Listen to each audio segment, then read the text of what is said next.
Hello friends, welcome to my video. Friends, మనము ఈ వీడియోలో అటుకులతో స్నాక్స్ ఏ విధంగా చేసుకోవచ్చో మనం ఈ వీడియోలో తెలుసుకుందాం. దానికంటే ముందు మనకు ఈ వీడియోని స్పాన్సర్ చేస్తున్న వారి వివరాలు.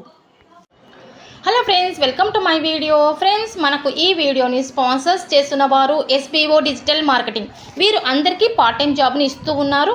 డైలీ 200కు పైగా సంపాదించుకునే అవకాశం, అది కూడా మన యొక్క ఫ్రీ టైంలో. ఇకపోతే వర్క్ ఓన్లీ మన యొక్క సోషల్ మీడియాలో కంటెంట్ను షేర్ చేయడం మరియు పబ్లిష్ చేయడం ద్వారా మనం ఇన్కమ్ని సంపాదించుకోవచ్చు. ஸ்கிப் பண்ணாதீங்க, பெரிய தப்பு. தினம் 300 ரூபாய் சம்பாதிக்க அரிய வாய்ப்பு. இன்ஸ்டாகிராம், ஃபேஸ்புக் பயன்படுத்த தெரிந்தால் போதும். Content post and content publishing மூலமா தினம் 300 ரூபாய் சம்பாதிக்கலாம். இந்த வேலை செய்ய 5 நிமிடம் போதும். Work training support, group communication support, all language customer live chat support, முக்கியமா சொந்தமா ஒரு பிசினஸ் ஸ்டார்ட் பண்ற அளவுக்கு உங்களால கற்றுக்கொள்ளவும் முடியும், சம்பாதிக்கவும் முடியும். இந்த வேலை வாய்ப்பு வழங்குவது 5 வருடத்திற்கு மேல ரன் ஆகிட்டு இருக்க நம்ம தமிழ்நாட்டு company school of business organization private limited. மேலும் விவரங்களுக்கு டிஸ்கிரிப்ஷன்ல கொடுத்திருக்க நம்பருக்கு வாட்ஸ்அப் பண்ணுங்க. హాయ్ ఫ్రెండ్స్, మనము ఈ వీడియోలో అటుకులు ఫ్రై చేసుకోవడానికి ముందుగా పేపర్ అటుకులు తీసుకోవాలి అన్నమాట.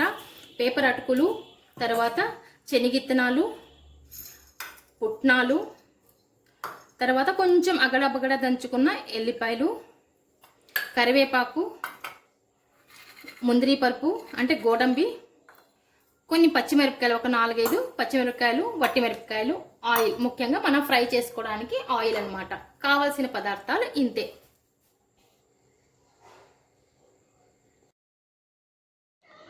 ఫ్రెండ్స్, మనము ముందుగా ఈ అటుకులను కాస్త వేడి చేయాలన్నమాట.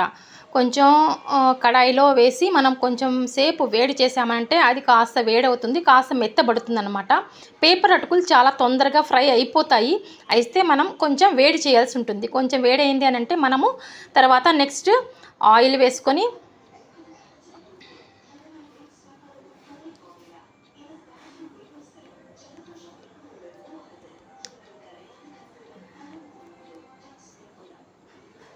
కొంచెం అగడాబగడాగా దంచిన గార్లిక్ వేయడం,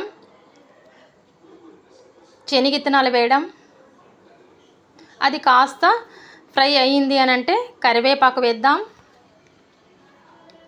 పచ్చిమిరపకాయలు వేసుకుందాం. అది బాగా కాస్త ఫ్రై అయ్యింది అని అంటే ముందరి పరుపు కూడా వేసేసుకుందాం. అవి ఇవన్నీ కొంచెం కలర్ వచ్చేంతగా నిదానంగా ఫ్రై చేసుకోవాలి.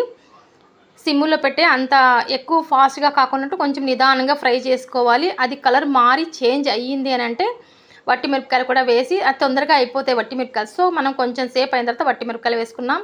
అన్ని పదార్థాలు ఇంతనే. ఇక నేను ముందు చూపించిన దాంట్లో పసుపు, ఉప్పు మాత్రం చూపించలేదు. ఇప్పుడు మనం ఇందులో పసుపు, ఉప్పు వేసుకోవాల్సి ఉంటుంది. పచ్చిమిరపకాయలు వేసుకున్నాం.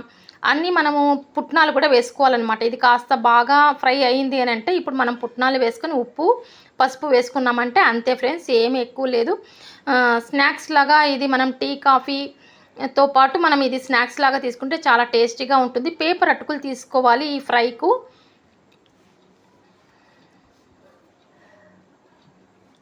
నిదానంగా ఫ్రై చేసుకుంటుంది, మాడిపోకుండా చూసుకోండి.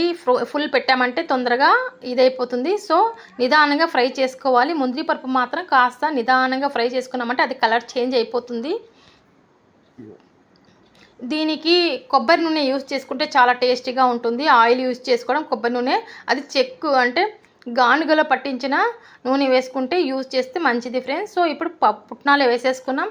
అది కాస్త బాగా ఫ్రై అయిందంటే పసుపు వేసేసాం, ఉప్పు వేసేసామంటే ఇంకా ఫ్రై చేసుకోవాలి. ఆ తర్వాత ఇదంతా కలిసింది అని అంటే ఇంకా బాగా అయినాయి అని అంటే మనం అటుకులు వేసి కలుపుకోవడం అంతే, ఇంకేం లేదు. కాస్త అటుకులు కాస్త ఎక్కువ అయ్యాయి, మనకి ఇంత అక్కర్లేదు. ఇది స్నాక్స్ లాగా చాలా టేస్టీగా ఉంటుంది ఫ్రెండ్స్. ఒక్కసారి ట్రై చేసి చూడండి, చాలా బాగుంటుంది. టీ, కాఫీతో తీసుకోవచ్చు ఫ్రెండ్స్, చాలా బాగుంటుంది. ఈవినింగ్ పిల్లలు స్కూల్ నుండి వచ్చిన వెంటనే మనం ఇది కాస్త ఇచ్చామంటే చాలా టేస్టీగా తీసుకుంటారు. స్నాక్స్ లాగా తీసుకోవడం చాలా మంచిది. ఇందులో పుట్నాలు, శనగిత్తనాలు అన్నీ ఉన్నాయి కాబట్టి అన్నీ హెల్తే. మనకు డ్రై ఫ్రూట్స్ అన్నీ మనకు హెల్తీనే. సో ఒకసారి ట్రై చేసి చూడండి. ఇంతవరకు మన వీడియో చూసిన వారందరికీ ధన్యవాదాలు. Thank you.